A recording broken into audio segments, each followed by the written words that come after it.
കായംകുളത്തെ തോൽവിയിൽ പ്രതികരണവുമായി യു പ്രതിഭ. കായംകുളത്ത് വെള്ളാപ്പള്ളി തനിക്കെതിരെ പ്രവർത്തിച്ചെന്നും SNDP വോട്ടുകളിൽ ചോർച്ച ഉണ്ടായെന്നും പ്രതിഭ പറഞ്ഞു.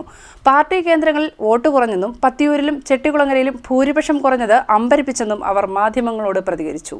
കായംകുളം നിയമസഭാ നിയോജക മണ്ഡലത്തിലെ പരാജയത്തിന് ശേഷം LDF സ്ഥാനാർത്ഥിയായിരുന്ന യു പ്രതിഭ പ്രതികരണവുമായി രംഗത്തെത്തിയിരിക്കുകയാണ്. കായംകുളത്ത് വെള്ളാപ്പള്ളി നടേശൻ തനിക്കെതിരെ പ്രവർത്തിച്ചുവെന്ന് യു പ്രതിഭ മാധ്യമങ്ങളോട് പറഞ്ഞു. SNDP വോട്ടുകളിൽ ചോർച്ചയുണ്ടായിട്ടുണ്ട്. പാർട്ടി കേന്ദ്രങ്ങളിൽ വോട്ട് കുറഞ്ഞെന്നും പത്തിയൂരും ചെട്ടുകുളങ്ങരയും ഭൂരിപക്ഷം കുറഞ്ഞത് തന്നെ അമ്പരിപ്പിച്ചെന്നും പ്രതിഭ പറയുന്നു. പത്തിയൂരും ചെട്ടുകുളങ്ങരയിലും സംഘടനാപരമായി ചില ദൗർബല്യങ്ങൾ ഉണ്ടായിട്ടുണ്ട്. കഴിഞ്ഞ തവണത്തെ പോലെ ഊർജ്ജസ്വലമായ പ്രവർത്തനങ്ങളും ഇവിടെ ഉണ്ടായിട്ടില്ല.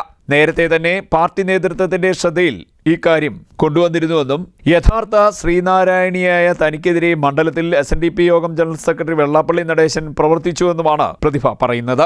ന്യൂനപക്ഷ വോട്ടുകളിലും വിള്ളലുണ്ടായിട്ടുണ്ട്. സ്ഥാനാർത്ഥി എന്ന നിലയിൽ ഇതെല്ലാം തന്റെ പ്രാഥമിക വിലയിരുത്തലാണ്. പാർട്ടിയാണ് ആധികാരികമായി ഇക്കാര്യത്തിൽ മറുപടി പറയേണ്ടതെന്നും പ്രതിഭ പറഞ്ഞു. കായംകുളത്തെ മികച്ച MLA ആയിരുന്നു താനെന്ന് വ്യക്തമായ ബോധ്യമുണ്ട്.